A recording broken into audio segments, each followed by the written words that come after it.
And that was this inflection point for me. Making this overwhelming amount of information digital was this turning point, because suddenly I had all these superpowers. I could scan it, I could search it, do a single search and find every single time a word or a term was mentioned. I could tag it, I could annotate it, I could add my own notes, I could cross-reference things, interconnect them. Today, I'm very excited to be joined by Tiago Forte. If you don't know who Tiago is, his company is called Forte Labs, and it helps people be more productive in the digital world. He's also the author of Building a Second Brain, a proven method to organize your digital life and unlock your creative potential. His podcast is Building a Second Brain Podcast, and his course is also called Building a Second Brain. Tiago, welcome to the show. How are you doing today? I'm doing great. Thanks, Michael. I'm just super happy to be here. I'm excited that you're here because we're exploring something we really don't talk about on the show very much, which is how to create systems to help you better manage your ideas. And marketers and creators and entrepreneurs are full of ideas that get lost. And I'm super excited to kind of explore this with you today. But before we go there, I want to hear your story. How did you get into what we're going to call idea management? Start wherever you want to start with your story. Yeah, it's a good place to start. I got into it kind of against my will, Really? or at least not intentionally. It really all started with a mysterious, unexplained medical condition. Back now more than a decade ago, like 15 years ago. I was a college student in San Diego, living my life, studying, partying, typical things. And just one day out of the blue, when I was working, I had a part-time job at the Apple store in San Diego. And I started feeling just this like kind of little tickle in the back of my throat, like almost like a cold was coming on. Huh. And it wasn't a cold. And then over the days, weeks, months, and eventually years, it slowly got worse and worse and worse, to the point eventually it reached, which is I couldn't speak. I had trouble singing, laughing, like anything to do with kind of voice function or throat function was severely hampered, Well, which as you can imagine was so challenging and really made it difficult to live, my daily life. Well, keep going, man. What happened? What was going on? I'm curious. Like, what was the cause of this? Yeah, so over the months and then years, I saw so many different doctors. Like any chronic condition, you investigate, you do tests and scans and MRIs and labs and all these things. And after seeing probably almost a dozen doctors over a period of a few years, I just kind of reached a low point, or a breaking point, where I realized, oh, this isn't like a simple illness that a doctor is just going to do a test and say, this is what you have, take this medication, or do this procedure.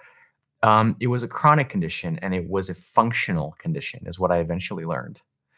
And what I had to do was kind of take responsibility for it, right? Instead of just kind of passively waiting for a doctor to like rescue me or save me, I actually went up to I had this realization one day sitting in the waiting room of a doctor's office that only I could fix this. And so I stood up right that minute, went to the receptionist, asked for my complete patient record, which at the time was by that time was a huge stack of papers. And she kind of looked at me like, that's weird. People don't normally, do that. But she made the photocopies, gave it to me. I took it home and I realized, okay, I can't make sense of this on paper. This is a absurd amount of paper. And so I started digitizing it. I just started scanning it, on those old school, one page at a time scanners that we used to have.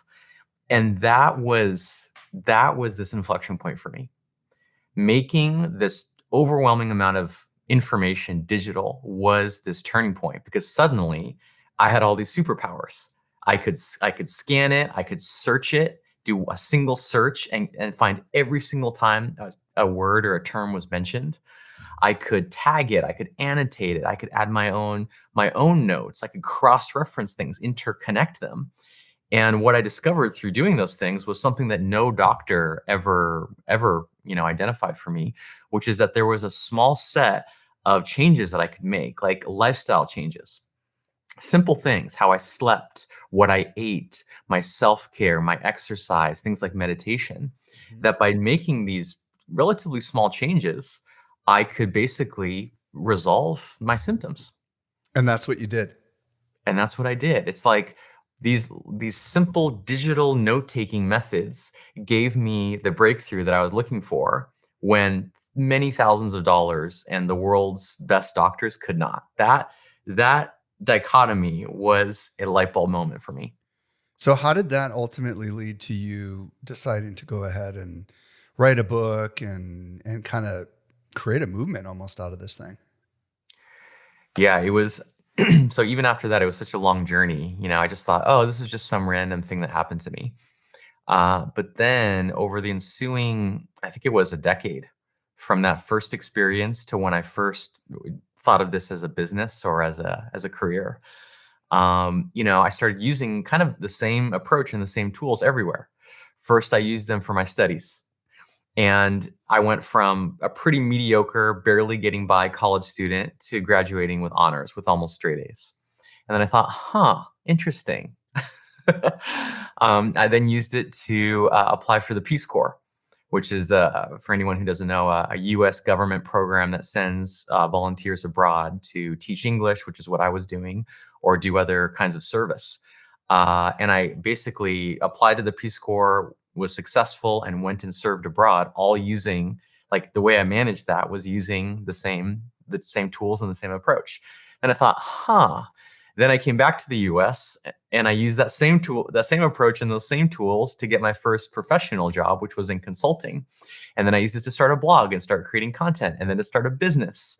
And throughout all these stages, I'm still thinking of it as just this idiosyncratic, weird thing that I do until eventually a few years after, like into starting my business, I thought, well, of all the techniques that I know of, what is the most powerful? It's actually this approach to digital note taking, which by that time I had started calling my second brain. And so I made that the central focus of the business. And that was when things really kind of took off. And you've written, when did you write the book? Starting 2019 to about 2021, and then it came out in 2022. And tell us a little bit about the book and kind of bring us up to the present as far as like what you're doing now. Yeah, so in 2019, I started writing this thing really just based on my own experience, also based on a course that I'd been teaching for a few years at that point, where I taught other people how to do this for themselves. And then a lot of writing that I had done. I have a blog where I kind of open source and share all my ideas. And I just tried to put everything I knew into this book, didn't hold anything back. There was no secret insider version, no advanced level. I was like, let me just download my brain into this thing, or really my second brain into this thing.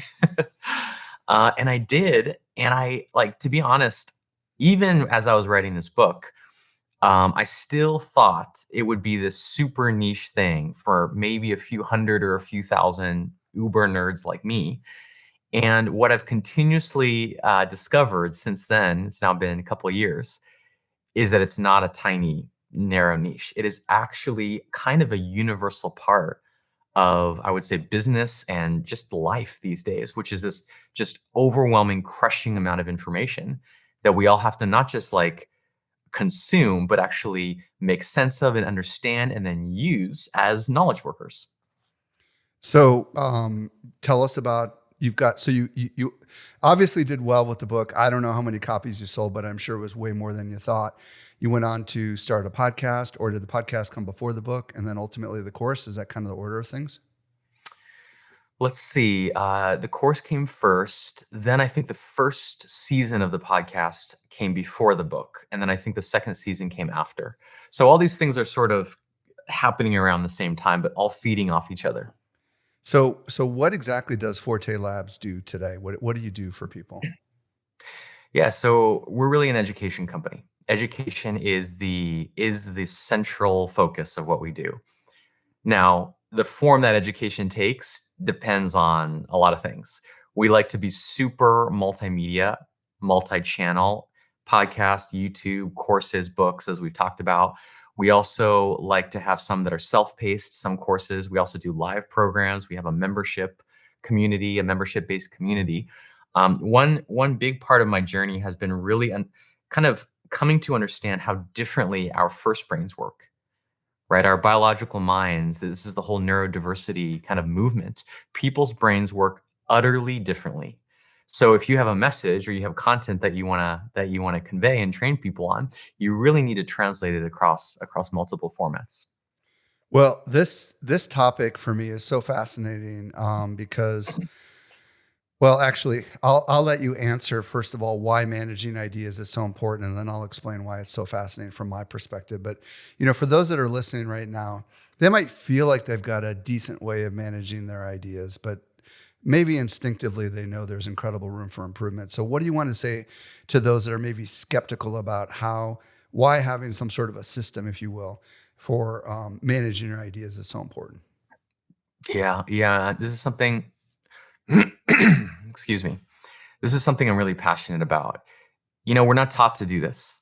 No one in school ever even so much as mentioned this possibility. We have no models, we have no role models, right? But I think this is how I think of it is we are all now knowledge workers, practically everyone, right? Even jobs you really wouldn't think of. Managers of restaurants I've talked to, they have an incredible amount of information. Construction workers, you wouldn't believe how much a subcontractor has to manage in terms of the details of his different projects. I've spoken to truck drivers that are feeling information overload because of the routes they have to manage and all the different things. And so if you think about, okay, as a knowledge worker, what am I doing? All we're doing pretty much all day is intaking information and then doing something with it, manipulating it, transforming it, converting it from one form to another, and then outputting it. That's it. Inputs and outputs, right? You can boil down almost any modern job to that, just to that simple equation. So then the question is, what is the place that those inputs are coming into and coming out of? Mhm. If it's your first brain, which is my name for your Biological brain, yeah. biological brain in between the four walls of your skull, you can do that in the short term, right? It'll work for a while, but just wait. Just wait until you have a medical condition like me where you can't rely on your brain anymore. Wait until you have kids, which is another thing that I have, which completely throws your brain for a loop. Oh yeah, Wait until you get older. Wait right. until you just want to work less and not be thinking about work 24/7. Then that breaks down, and you really need a second place, an external place, which I call your second brain. Which to me, you can use various kinds of systems, but to me, software is the most incredible system that we have access to today, and that's all it is. It's a place, a trusted place outside of your brain where your not just your ideas but your insights, your stories, your examples, your research, your reading, little tidbits from podcasts and conversations and YouTube videos, basically any information you ever want to see again can be stored without you having to remember it.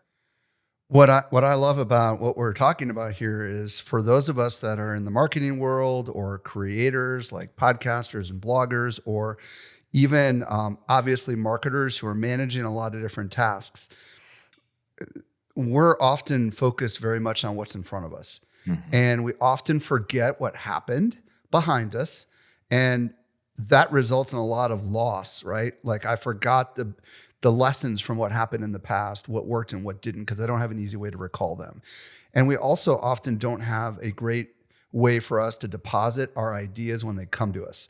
So a lot of times you might be in learning mode about one particular thing. Maybe it's about video creation, and maybe you're getting all these different inputs coming from YouTube and podcasts and email newsletters, and you just don't have a good way for you to like remember it all. So you just kind of like come up with these kind of, for lack of better words, duct tape and, you know, cardboard and paper systems that just tend to fall apart the second it rains. And Exactly. when I say rain, I mean, it could be almost anything, right? It could be anything, like you go on vacation and you disrupt your systems.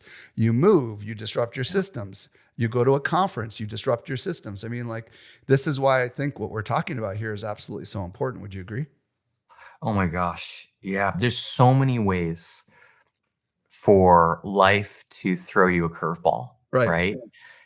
Life is so inherently unpredictable. If you are counting on life being, orderly and regular and predictable and certain, you are in for a world of hurt, Yeah, right? absolutely. In every meeting, like fortunately, I had a meeting that canceled for me today so I could actually think. But we can't always be reliant on having meetings cancel so we can think, which is why I'm super excited to really unravel your framework. So, Tiago is going to introduce a framework which he calls code. We're not going to say what each of the letters stand for right out of the gate. But what I would like you to do, Tiago, is mention what happens when we follow this framework. What is the benefit? What is the outcome? What is the end state that happens when we follow this process? And then we'll break down the steps. Yeah, yeah, that's such a great question. Oh, the end state. The best way I can describe it is just a completely different state of mind from what you typically see in the workplace. It looks like having your mind clear, Mm, having it actually in a weird way feel kind of empty. mm. Like like your schedule for today when your meeting was canceled. Like, wow, I could just dwell here. I can just wander. I can explore rather than every nook and cranny of your brain crammed with stuff. Well, and what happens when you're calm and you're focused? I mean, like what happened? I just want to dig a little bit deeper. What does that make possible when all of a sudden you can explore? Yeah, yeah. This is good. This is good. It makes possible so much, right? Everything from creativity. Creativity requires a little bit of free form exploration. It just does. So that's having that kind of empty mind space makes you more creative, makes you more productive, right? Instead of trying to check off your to-dos, in 5 minutes here and 15 minutes there between meetings, you can actually build up some momentum and actually do some like good batch processing. It opens up presence, the ability to just be with someone in conversation or to be in a meeting and to actually be listening, or with your family, to at the end of the workday when you come home to actually I love the feeling of closing my computer at the end of the workday and knowing that all my work in process for all the projects that I'm involved in are stored there externally, which allows my first brain to just unplug and turn off and just be with my kids and be with my family. Those are just a few things, but kind of everything, like everything starts with a free space from which to create from. There are some people who are so locked into this conversation right now and are saying, Tiago, I want some of this. So, what's the first thing we have to think about? The first step, if you will, in your process? Yeah. So the process, so let's just, yeah, take one step at a time. The first step in my process, which is kind of the backbone of my book, is capture. So the letter C for capture. And it's kind of what we were just saying. How do you get everything off your mind? You unload it from your mind. There's no other way, right? Meditation is not going to help by itself. There is information in your brain that you need to remember. And so your brain like kind of won't let go of it. It'll keep hanging on to it until it knows it's in a trusted place. So the first step of capturing, what that refers to is just capturing it digitally. Write it down, with typing, save voice memos, do clips of websites, save excerpts or quotes from reading you're doing. You can save snippets of podcasts, segments of YouTube videos, whatever content it is that you're creating or kind of information that you're trying to keep in mind, no matter what it is. I can really guarantee you there is some way of capturing it. And until you do that, like that's the first step. Like that is what the kind of the gateway that opens up everything else that comes next. Well, and when we were prepping for this, you said base what you capture on your intuition. Talk to me a little bit about that because some people have no idea what they should capture. They're receiving a lot and they feel like they need to capture it all. Yeah, yeah. So it's funny. Once people discover this, they realize, oh, I can capture my thoughts and ideas digitally. Sometimes they go a little overboard. Essentially, they try to capture everything, right? They think, let me just capture every single thing. And it's a valuable thing to try. You can learn that lesson for yourself if you want. But I can tell you where it's going to lead, which is you're going to realize that that actually doesn't solve anything. That just moves the problem from here to your computer. And what most people eventually end up learning is you have to be selective. You know, one study I cited in my book indicates that we save 30, we actually encounter or consume 30 gigabytes of information per day. That seems small to me if you think about the video capture just of our eyes. You know what I mean? Yeah, if you watch a lot of video, it might be more. So So what do we capture? How do we know what to document? yeah, so I always advise people to think about the 1%. Not 100%, not even 50%, but what is the 1% most interesting, most novel, Mm. most resonant, most original, most impactful? Like 1% of a podcast episode you're listening to, just which might just be a few lines, a few quotes. That's ideal, right? Is it Might just because it's going to prompt your brain to remember the rest of it? Is that kind of the idea? Yes, so there's a couple reasons. One is all you have to really do is in the future when you're looking for ideas or inspiration, you just need to be able to remind yourself that that source even exists. Mm, If you remember it exists, you can always go back and revisit the original source, right. right? So it's almost like a little bookmark, right? It's like a little bookmark sticking up from the pages that says, "Hey, there's some good content here on X topic. If you'd like to know more, here's a link." And I really recommend people keep the links back to the original source. Do you have any tools that you advocate for to help with this capture side of things? Yeah, definitely. There's a few. If you listen to a lot of podcasts like this one, Snipped, SNIPD, is an AI powered. It's not just a podcast listening app; it's a podcast note taking app Mm. that I use. There's one called Readwise. Readwise is a reading app where you can save like a reading list of content you want to read, and then if you make highlights, it will save those highlights over to your note taking app automatically. Really cool. Let's see. Readwise also has a reading app called Reader, which is, like I said, just basically a reading list. Is it spelled like it sounds or has it got a weird Yeah, spelling? Okay. yeah, just Reader. And do you recommend just documenting these things inside of like Google Docs or Word or just something as simple as that? Not quite that simple.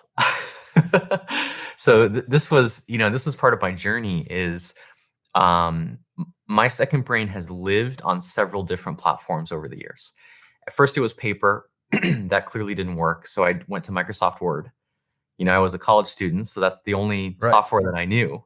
That doesn't work for all sorts of reasons, which we can talk about if you want. But I went from Word to Google Docs, which was an improvement, but that still didn't work.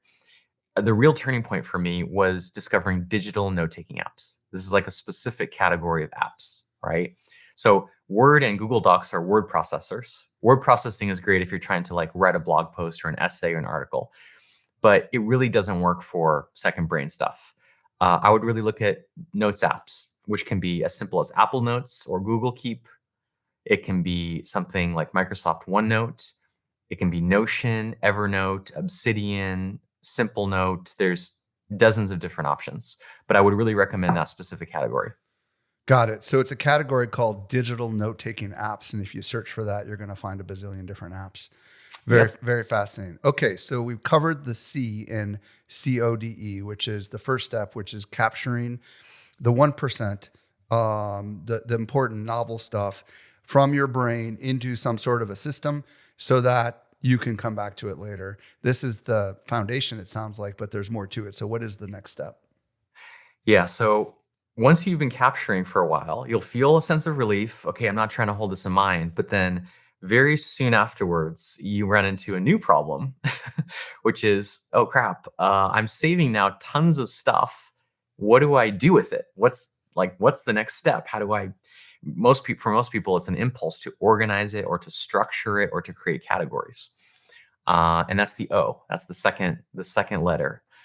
And I have a very specific framework for this called PARA. Okay, PARA is another four-letter framework, which we can talk about, but it's really kind of, I would say, the single most viral idea for my entire book. It's the single most popular, kind of well-known framework. And it's really a universal solution to organizing not just your note-taking app, but your entire digital life. Yeah, let's unravel. Organizing What are framework. the elements of this? Totally. So the P stands for projects. Okay. And this is where I recommend people start. It's tempting to want to create this is the most common kind of mistake that I see, is to start creating these huge categories. People will go in and create folders or tags like business or marketing or psychology. Those are ginormous categories, right? Way too broad to be useful. Like book, podcast in your situation. Would that be more specific? No, that's another one, is like books. All my things I've learned from books, or everything I've No, learned I from meant podcasts. your book, like the book you were writing. Could that be an example of it? Do you understand what I'm saying? Oh, yes, yes. If you're writing a book, that is most certainly a project for Yes. sure. Okay, got it. But what I recommend people do, if you look at, if you step back for a second and think about what are you trying to accomplish with all this, it's really to be more productive, to be more prolific, to be more impactful with the things that you build and the things that you create. So that's another way of saying your projects. Your projects are the literal concrete things that you are trying to build, launch, develop, sell, execute, ship, right? And so that's the main way that I recommend people organize their second brain, is according to their projects. This one idea alone is completely life-changing for so many people. Organized by project. So give me an example of a typical kind of way you might organize some of your ideas. Yes. Okay. So let me give you a super specific example. Let's say you're listening to a podcast. Let's say you're listening to your podcast, Yes. right? Since you are here listening, and you get a great marketing idea. Okay, you think, oh, there's a way of, I don't know, let's say using, the specific kind of content on LinkedIn to capture leads for my business, Right. right? Super specific, super actionable. What I will see 99% of the time, someone, let's say they take note of that idea, they write it down, and then they go to decide where it goes. They'll put it in a big category called marketing. Uh, Don't do that. Don't do that. Instead, take just like one extra second and say, what is a specific project that I'm working on now or will be soon, where this one tip, this specific tactic could be useful, and place it there instead. What that means is when you go to actually work on that project, at 8:30 a.m. Monday morning, there's like a specific time you're sitting down to work on that project. What's the first thing you're going to do? You're obviously going to open up the folder or the tag related to that project. And what are you going to see is every tip, tactic, idea, insight that you've collected that is already kind of pre-qualified to be relevant to that project. so in this particular case, it might be diversify to LinkedIn, diversify our content to LinkedIn. Maybe that's the project, right? Because we're producing content on the other platforms. And then in there are the ideas that you heard specifically on this podcast about content creation on LinkedIn. Is that kind of the example? Exactly. Okay, Yeah. cool. And notice that this differs person by person. This is why second brains are not transferable, Right. right? I might get the same tip about LinkedIn to, I don't know, increase our SaaS sales by 25% this quarter. That might be my project. Or it might be, oh, share my, artwork on LinkedIn just to, promote my art. That's a different project. So depending on you, your context, your goals, your values, your principles, your season of life, you might relate that given idea to completely different projects. Love it. Okay, what's the A and the R and the A? I'm curious. Yes. So these are presented in a specific order, which is from most important to least important. And that's always important when you organize, right? Because it's so easy in organizing to waste unbelievable amounts of time meticulously organizing something that doesn't actually matter, right? So people tend to spread their efforts evenly over all their information when in fact a small percentage of your information matters more. So projects are most important. Just want to be clear about that. The A is for areas of responsibility, which is also important, right? So this is, think of it like the roles that you play or the hats that you wear in life and in your work, right? It's not exactly a project. Like, let's say you're head of marketing, you probably have different areas of responsibility, such as, I don't know, conversions, sales, inbound, outbound, like these different kind of broken out responsibilities under the umbrella of marketing. So this is another layer of data that you're categorizing. Is that what I'm hearing you say? So, so it sounds like where we're going with this is each of these things can cross. Like this one idea could be labeled under a project and under an area of responsibility. Is that what I'm hearing you say? Yes, potentially. Okay. Potentially. That's Or one. it could just be labeled under an area of responsibility. Yeah. So yes, you can make links. By the way, that's one of the huge advantages of these note-taking apps, right? Like if you have a sentence in Microsoft Word, as far as I know, there's no way to link that sentence to a completely different sentence somewhere else, right? Right, right. But with note-taking apps, you absolutely can. In fact, in your note-taking app, you're going to have almost like a network. It actually starts to resemble the human brain, right? Connections completely cross categories. There's no silos. Things are very cross-functional. So yeah, you can add a link, but what I tend to advise people, like in my coaching, is to choose. Okay, in theory, yes, this idea that you just found could be related to a project or multiple projects or an area or even the other letters we haven't even gotten to. But what I would really ask you to take a second and just ask, where will it be useful the soonest? Or where is it the most relevant? Because that little moment of decision will have you put it somewhere that is just most likely to be relevant. Cool. So, what's the R that follows the A? Yes, so R is the third most important category, and it's basically everything else. It's basically miscellaneous. Really? So How yes, did you get miscellaneous with an R? so yeah, let me tell you. So often I notice people will save notes based on kind of what is interesting, right? And that's not a great criteria because it's kind of not strong enough of a filter, right? Because you're probably a curious person. You're probably someone who loves to learn. You probably have millions of things you find interesting. And so the reason I like the word resources is it kind of gets your mind to think of information in terms of its utility.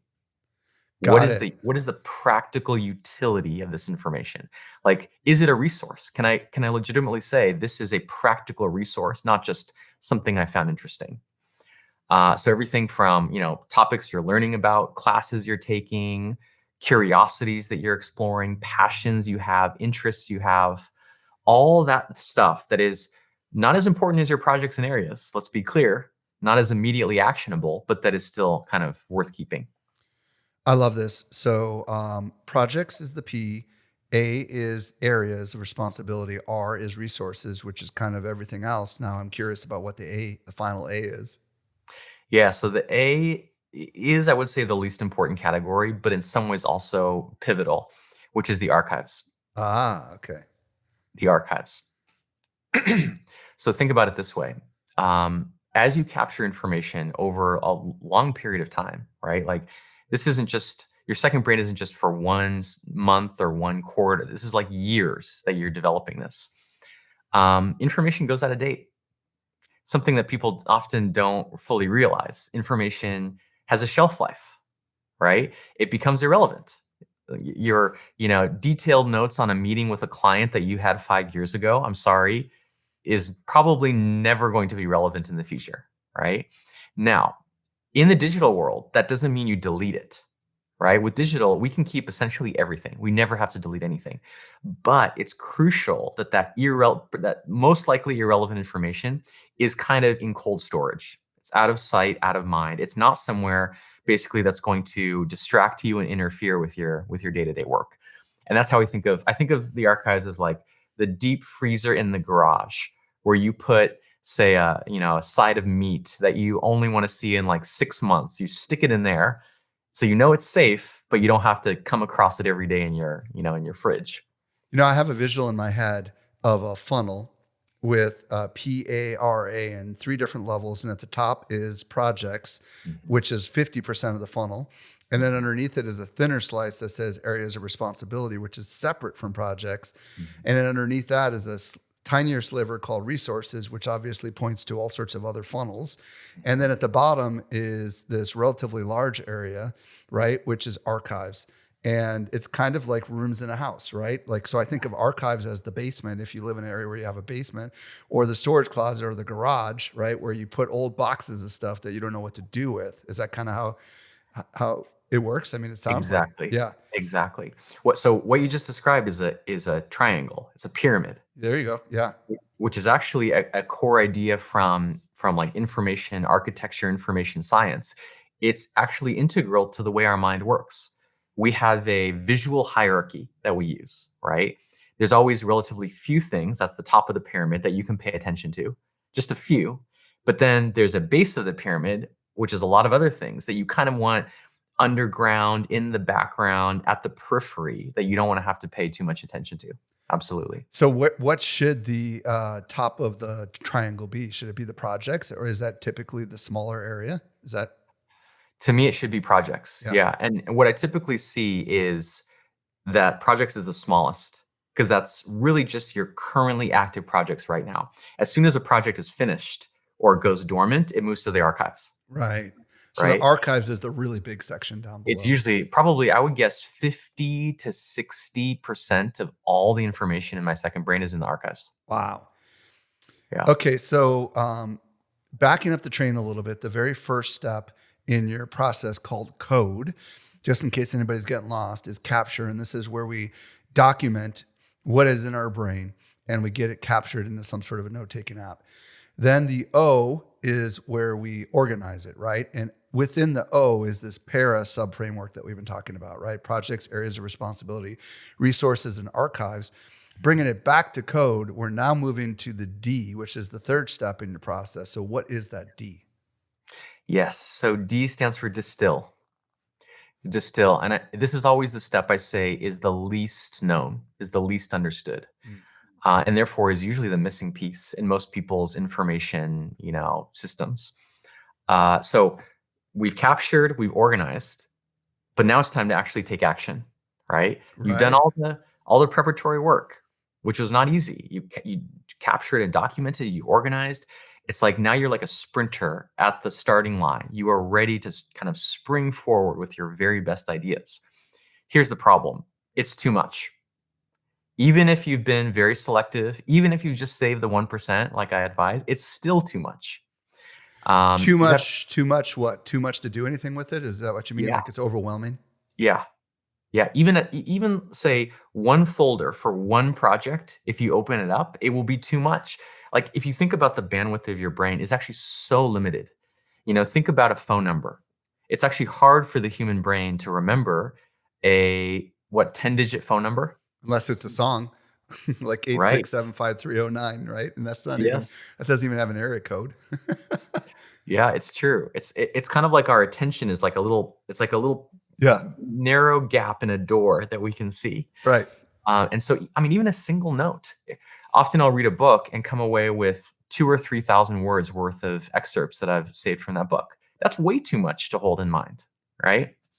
And so, what you want to do is go through and distill, which more concretely is really just highlighting, right? It's kind of almost common sense. You have to go through a given note and just highlight the key points.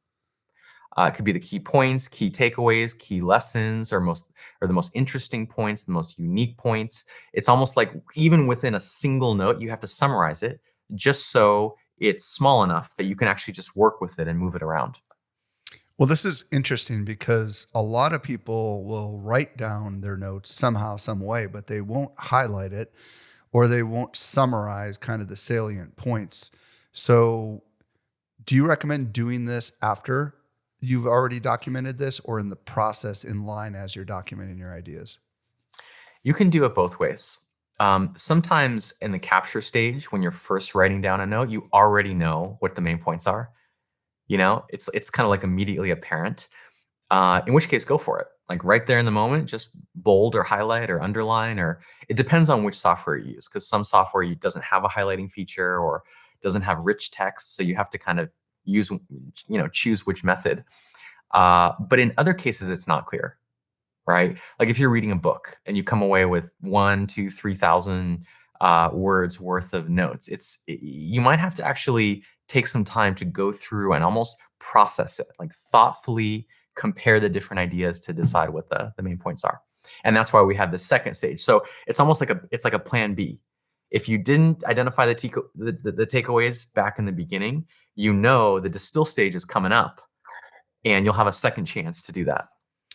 So, do you recommend if we're categorizing these ideas and we're doing them, we're organizing the ideas is probably the best way of saying this in the other second step, and we stuck it into a project, for example. Do you recommend regular intervals of going through there and highlighting or distilling, if you will, the best pieces of it so that it's essentially consumable when your brain comes back to it? Uh, no, I don't. How do we go about doing this then? I guess that's what I'm asking. How do we remember to distill? Yeah, so this is one of the just most common kind of pitfalls that I see as well, and it's totally understandable. But here's kind of the distinction. Distilling takes effort. It really takes cognitive effort, much more so than the previous two steps. Capturing something, you just so easy to hit save or to, whatever, copy paste. Organizing is also not that hard. You just ask yourself one question: what is this most relevant to? But distilling, sometimes there's some notes I have to sit down for like 20, 30 minutes to really distill what it's about. Therefore, because it's cognitively expensive, you only want to do it if you're sure it's going to be useful. Oh, See? how do we So know it's going to be useful? yeah, so this is why so to contrast it, sometimes I hear people say, "Oh, I set aside, 30 minutes or an hour every Friday afternoon to go through and distill all my notes." But I'm like, "Why?" Many notes, maybe even most notes, might never be valuable. You might never have a use case for them. You might never revisit them again. Therefore, all the cognitive effort that you put into them was wasted. Okay. So the way that you can kind of de-risk that and make sure that the effort you're putting in to distill is going to be worth it is to wait till the last possible moment when you're actually working on that project. That is the Ah, exact correct moment to distill, is when you're sitting, that moment when you sit down and it's like you kind of it takes a while to kind of load up the details into your brain of even what is going on with the project, right? I do There's like, this instinctively, so I can so relate to this, right? Like my note taking is garbage compared to this, but I do what you're talking about. I go back through it and I'm like, nope, that's not relevant anymore. That's not relevant anymore.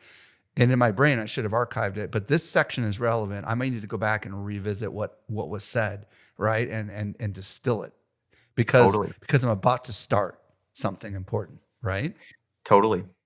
Yeah. Yeah. It's like instead of sitting down and being like, oh, what was I doing? Oh, where's the looking up an email and oh, what's that file? Where did I put that? Which is a really painful and stressful way to start anything, right? Often what I'll do, like here's a very specific example.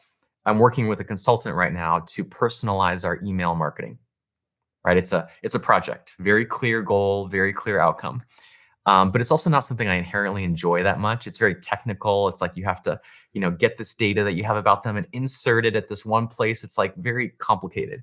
So what do I do? Every time I sit down to work on this project, the very first thing I do is simply distill and summarize the meeting notes of what we did last time, which is the perfect preparation. There is no Ah, better way for me to kind of load up those details again. I love that. And I do that before for everybody that listens to this podcast. I have a pre-call, and I had one with Tiago, and I usually about an hour before, sometimes the day before, I will prep a little bit more than normal to make sure that I have everything I need so that when I meet with Tiago, it's going to go smooth. You know what I mean? Like I've got the basic data in front of me so that if for whatever reason we run out of time, I can still feel confident that we're going to be able to do a great interview. So I think this is a really smart thing. Now I know there is a last step, the fourth step, which is the E. Tell us about the E. Yeah, the E, the culmination of everything. This is really the most important step. It's really the reason all the other steps exist, which is the output. E stands for express, right? So if you think about knowledge work, information work, it always ends in some kind of output or some kind of deliverable or some kind of content or even just a decision or some kind of communication, an email you send, a conversation you have, a presentation you give. This is actually a big mindset shift. Is we think of like content creators as this category over here, of YouTubers and blog writers and podcasters. That makes no sense to me. Every knowledge worker is a content creator. I insist. If you write emails, that email is content. right? If you are a graphic designer, that is content. It doesn't matter if it's public or not, or if you're putting it on social media or not. That's just a detail. Every single modern professional is a content creator. I insist. So what do we need? What do we need to know about the express side of things? Yeah, so it really depends. What Express looks like depends on your medium. And this is where it's like C, O, and D, capture, organize, and distill, tend to be quite similar for most people, right? For an artist or a photographer, a pilot, an engineer, we're capturing, organizing, and distilling. But then with the E, we all diverge. And how you use that information depends completely on what you're trying to achieve, what channel you're acting within, what medium you work in. And so we can talk about that more. But all I know is that regardless of the creative medium, like truly regardless, sitting down and instead of looking at a blank page or a blank canvas or a blank, text document or whatever that version is for you, you are instead turning to your second brain where you have a pre-vetted, incredibly rich collection of ideas you've already decided are interesting and relevant and valuable. That right there, to me, is the difference between a career or a business that is struggling and frustrated and always over capacity and one that is thriving and where your work actually feels easier and easier over time. So what I'm really hearing you say is that this E in the code concept we're talking about is the if you follow this model, right, which is to capture, organize, and what was it, distill, then when it comes time for you to express yourself in whatever medium you must express yourself in, whether it be an email to a boss, whether it be a written post that you're going to publish on the socials, or a video you're going to create for a personal colleague, it's going to be so much easier for you to express yourself because you've done the preliminary work that leads up to this. Is that correct? Exactly. Beautifully put. Man, Tiago, this has been really, really, really cool. I know that there are some people listening who want to learn a lot more about you. First question, because this is the social media marketing podcast: is there a preferred social platform where they can learn more? And then, obviously, where do you want to send them if they want to learn about your company and your business and all the cool things you got going on? Yeah, absolutely. This was a lot of fun. My social platform of choice is X, formerly known as Twitter. That's where I'm most personally active. But we're also on Instagram, LinkedIn, TikTok, YouTube, the usual Is suspects. it at Tiago Forte? Is that how we find you there? It's either at Tiago Forte or at Forte Labs, which is the name of my company. Cool. And then if people want to find out about your company directly, where do you want to send them? What website? Yeah, for anything second brain related, I would point them to buildingasecondbrain.com. And there you can find our podcast, our books, courses, all that stuff. And for the company more generally, kind of our other offerings, and we do other things, they can go to fortelabs.com. Tiago, thank you so much for sharing your insights with us and going through and documenting your struggle so that we can now obviously benefit from it in a pretty dramatic way. I know there's a lot of people who are going to really have their eyes open as a result of this conversation. Thank you. Absolutely. My pleasure. Thank you, Michael, for having me on.